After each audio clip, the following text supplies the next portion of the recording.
Hi, I'm Megan Feeney from Ballotpedia, here to talk with you today about top 2 primaries.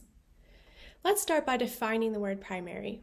You've probably heard this term used before, but a primary is an election that occurs prior to the general election, where the overall winner is usually determined.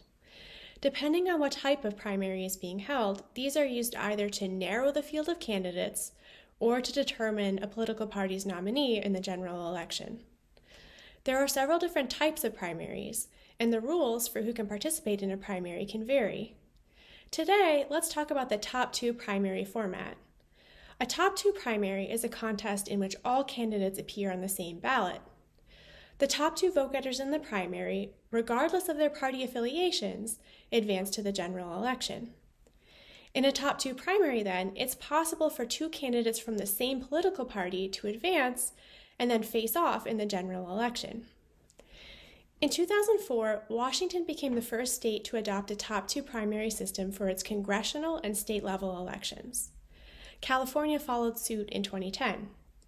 Nebraska uses a top 2 primary system for its state legislative elections, while Louisiana uses a hybrid top 2 primary system that Ballotpedia calls the Louisiana majority vote system. In Louisiana's system, a candidate can win outright in the primary by earning a simple majority of the vote, or more than 50%. If that doesn't happen, then the top 2 vote-getters advance, regardless of party affiliation, in a way that's similar to the traditional top 2 primary format. Be careful not to confuse top 2 primaries with a similar system called blanket primaries. In a blanket primary, voters choose one candidate per office, regardless of party affiliation.